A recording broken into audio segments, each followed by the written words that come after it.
اللهم صل على محمد وآل محمد اللهم صل على محمد وآل محمد اللهم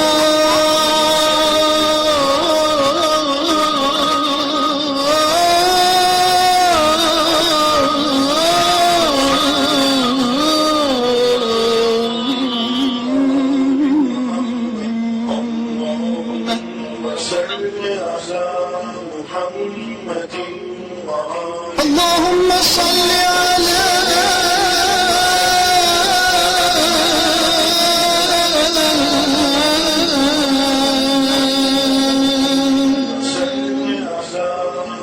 محمد وآل محمد.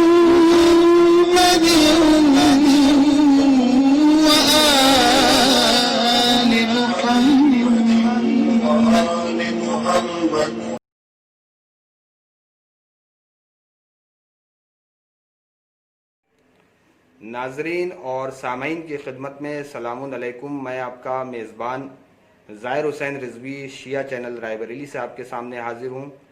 حضرات، اس کووڈ-19 میں، اس وبا میں، اس لاک ڈاؤن میں باقاعدہ طور سے اس چینل کے ذریعے سے، شیعہ چینل رائے بریلی کے ذریعے سے مسلسل دینی خدمات کو انجام دیا جا رہا ہے. مرحومین کے اصالہ ثواب کی مجلس ہو یا دعا کا پروگرام ہو یا محفلیں ہوں، سبھی پروگرام کو ناظرین تک اس چینل کے ذریعے سے پہنچایا جا رہا ہے. اور آج بھی اسی سلسلے سے ہم آپ کے سامنے حاضر ہوئے ہیں. آج ایک مومنہ مرحومہ کے چھمائی کے سلسلے سے ایک مجلس کا انعقاد کیا گیا ہے جو کہ آن لائن کرائی جا رہی ہے.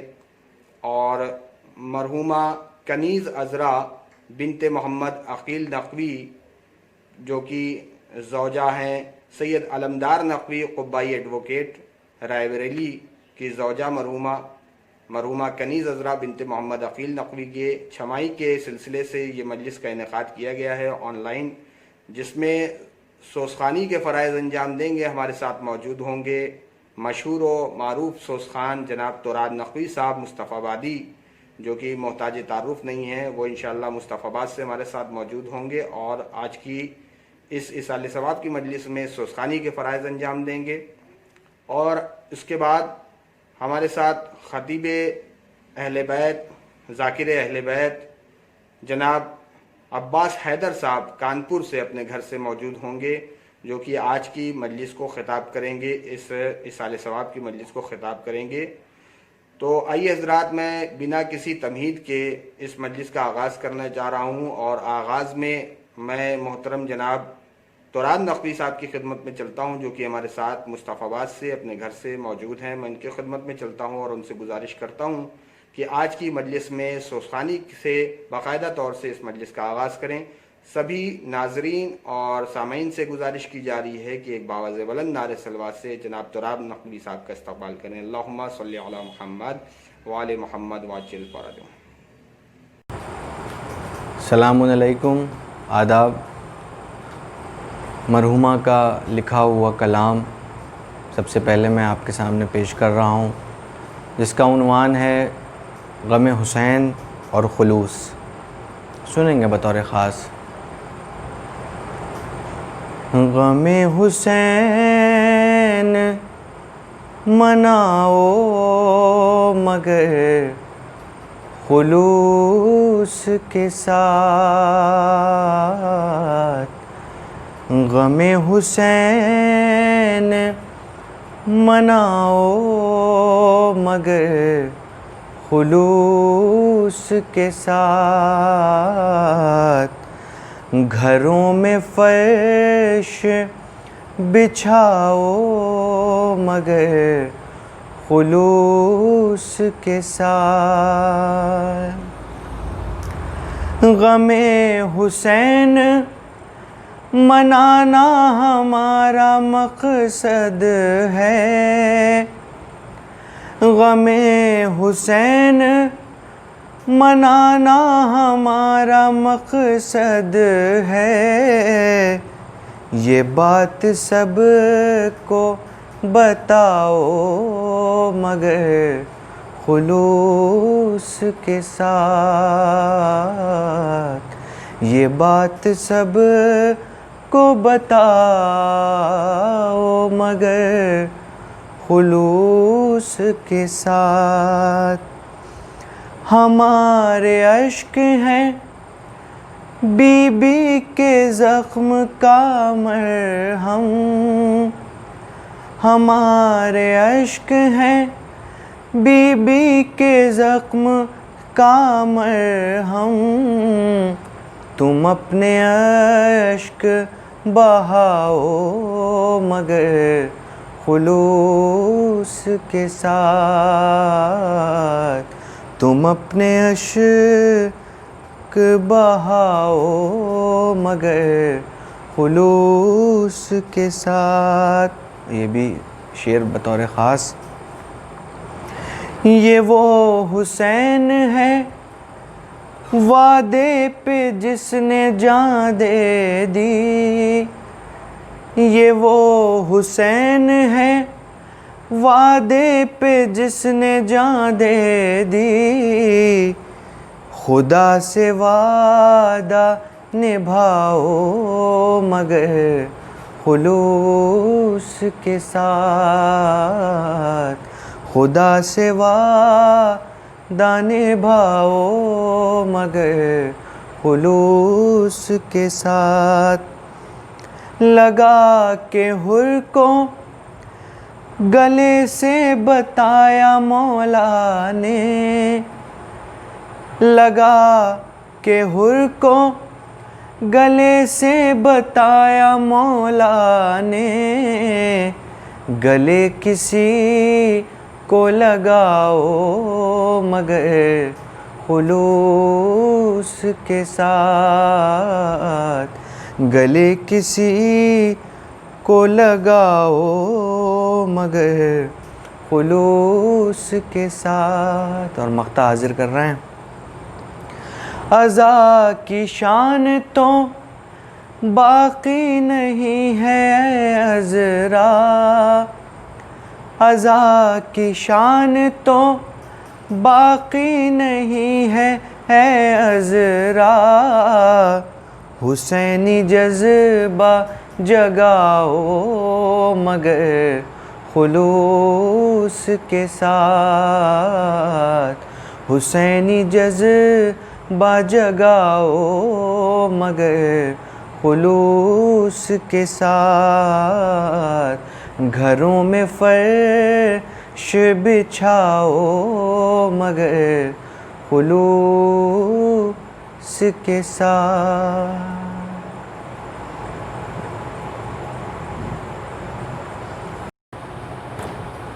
ایک سلام آپ کے سامنے پیش کر رہے ہیں، سنیں گے۔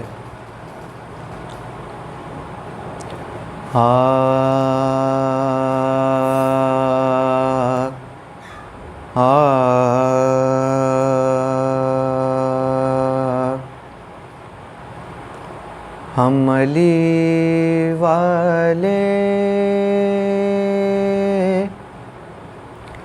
کبھی مشکل میں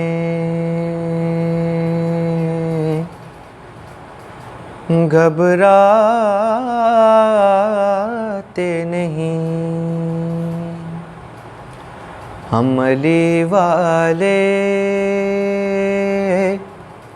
کبھی مشکل میں گھبراتے نہیں، لاکھ شمشیریں چلیں منہ پر سپر لاتے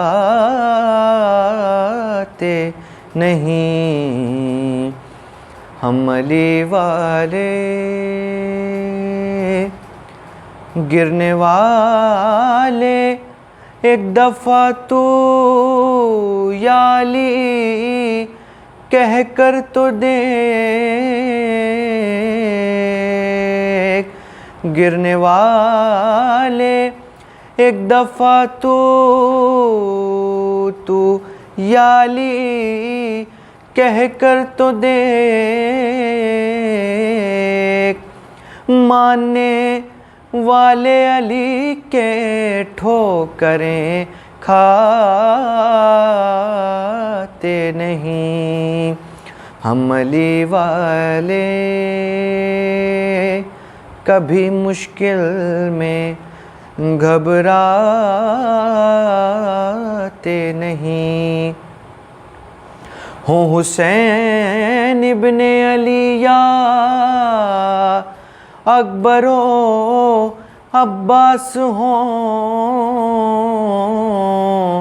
ہوں حسین ابن علی یا اکبر و عباس ہوں. گلشن زہرا کے ہیں یہ پھول مرجھاتے نہیں. ہم علی والے آج بھی زندہ ہیں سارے کربلا والے شہید. آج بھی زندہ ہیں سارے کربلا والے شہید. مر گئے ہوتے تو اس صورت سے یاد آتے نہیں. ہم علی والے کبھی مشکل میں گھبراتے نہیں. فتح کا اعلان ہی تو ہے علم عباس کا. فتح کا اعلان ہی تو ہے علم عباس کا. سربلندی ہارنے والے کبھی پاتے نہیں. ہم علی والے اے یزید ابن علی سے طالب بیعت ہے کیوں. اے یزید ابن علی سے طالب بیعت ہے کیوں. یہ نظر میں تیرے جیسوں کو کہیں لاتے نہیں. ہم علی والے کبھی مشکل میں گھبراتے نہیں. ہائے وہ تو اکبر نے بتایا ارے کتنے پیاسے تھے حسین. ارے وہ تو اکبر نے بتایا کتنے پیاسے تھے حسین. ارے پیاس کا شکوہ زباں پر شے کبھی لاتے نہیں. ارے کون بتلاتا کہ کس منزل پہ تھا صبر حسین. کون بتلاتا کہ کس منزل پہ تھا صبر حسین. شے اگر بے شیر کو مقتل میں یوں لاتے نہیں. ہم علی والے خوش نصیبی سے ہم اصغر قادم شبیر ہیں. ہے یہ آبائی شرف کچھ یوں ہی اتراتے نہیں، لاکھ شمشیریں چلیں منہ پر سے پر لاتے نہیں، ہم علی والے۔ بہت شکریہ۔ جزاک اللہ، سبحان اللہ۔ یہ تھے محترم جناب تراب نقوی صاحب، جو کہ ہمارے ساتھ مصطفی آباد سے اپنے گھر سے موجود تھے اور سوزخانی کے فرائض انجام دے رہے تھے، اور یقینی طور پہ آپ حضرات محظوظ ہو رہے تھے، مصاب بھی ہو رہے تھے۔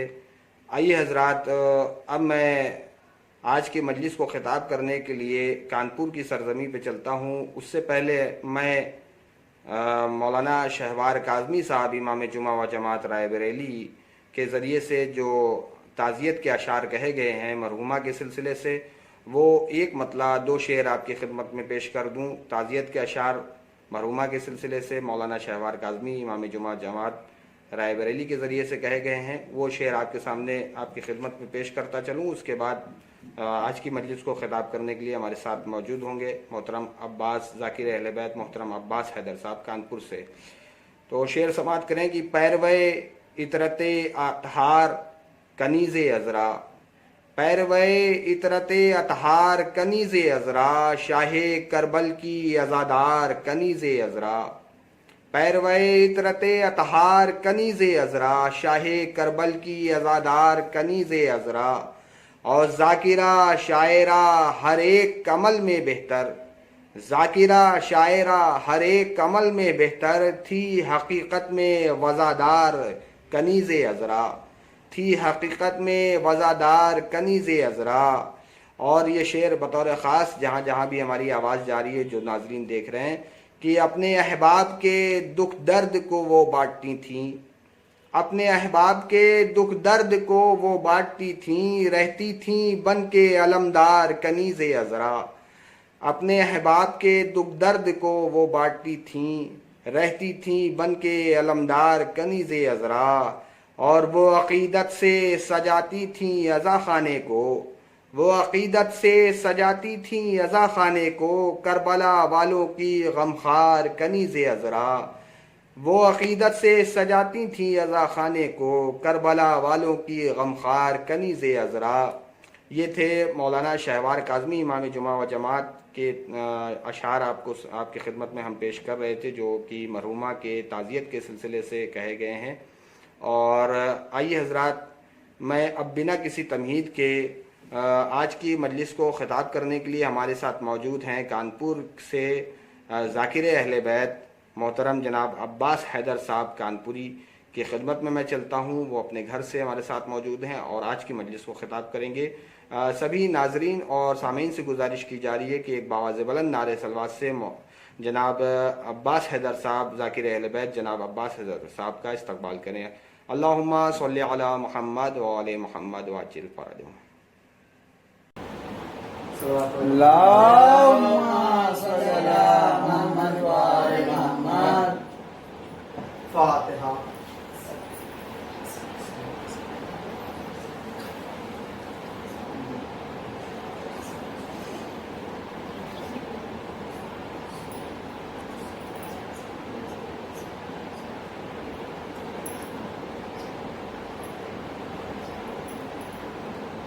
اعوذ باللہ السمیع العلیم من الشیطان الرجیم، بسم اللہ الرحمن الرحیم، الحمد للہ رب العالمین، والصلاة والسلام علی سید الانبیاء والمرسلین، وخاتم النبیین، وسیدنا وسید الکونین، امام المشرق المغربین، وجد الحسن والحسین، مولانا ابوالقاسم محمد۔ اللہم صل علی محمد وعلى آل بیتہ الطیبین الطاہرین المعصومین المعصومین، ولعنۃ اللہ علی اعدائہم اجمعین، یومنا ھذا الی قیام یوم الدین۔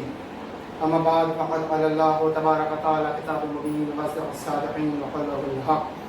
بسم اللہ الرحمن الرحیم، والتین والزیتون وطور سینین وھذا بلد الامین، لقد خلقنا الانسان فی احسن تقویم۔ صلوات پر محمد۔ اللہم صل علی محمد وآل محمد۔